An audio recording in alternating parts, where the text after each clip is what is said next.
Well, good morning, friends. Mark Holmes here, of course, with Michael Irvin Fitness. And as always, I want to thank you all for watching, commenting, subscribing, and being part of the Jobu Sports Report on this NFL New Year. Happy New Year, everybody.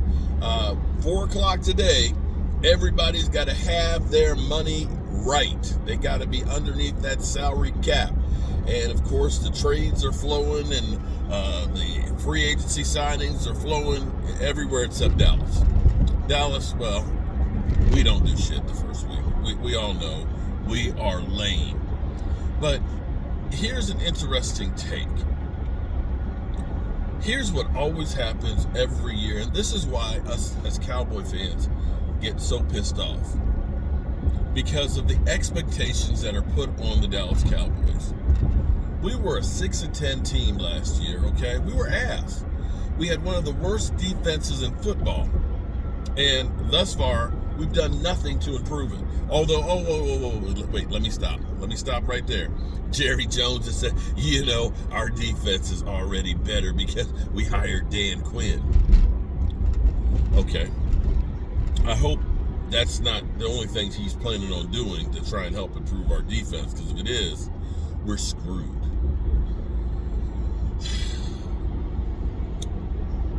So I understand we have injured players that are coming back, so the prognosis for that is good, but there's a lot of teams that had injured players that will be coming back. You could take the New England Patriots, who, had a very un-New England-like year. A lot of people will say it's because Tom Brady wasn't there. I will say it wasn't solely Tom Brady. I will say it's also like those 8 or 9 guys that sat out during COVID.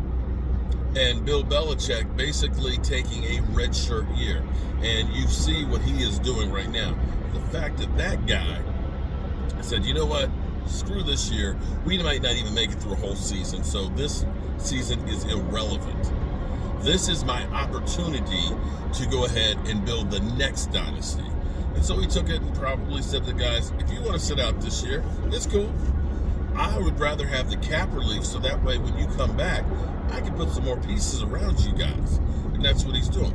I'd rather have some high draft picks, although they haven't been great at drafting. But still, when you got 10 picks, chances are you're going to hit on 3 or 4 of them. And if you get some good free agents that you're good at evaluating, you're definitely in a better position, especially having a softer schedule.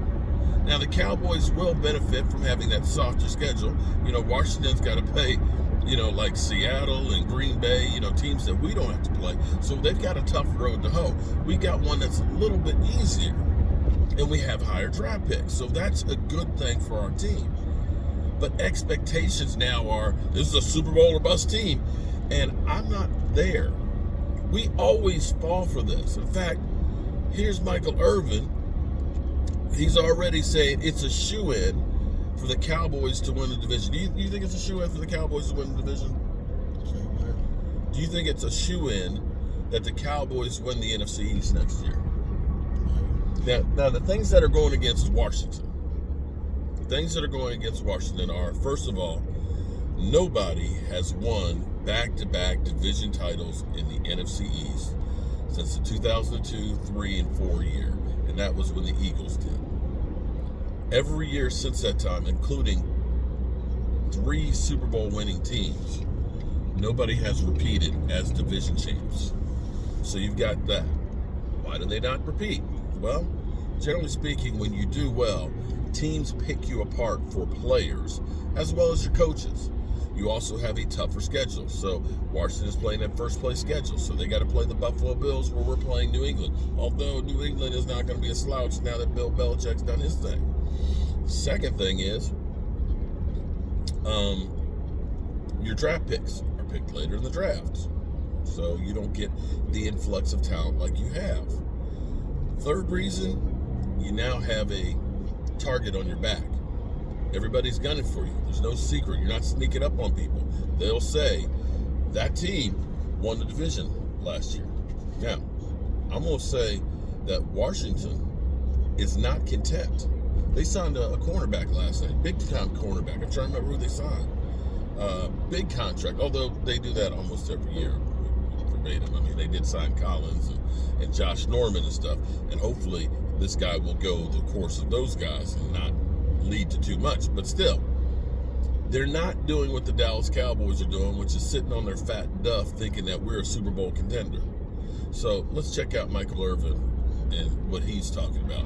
Shoe in for the NFC East. Okay.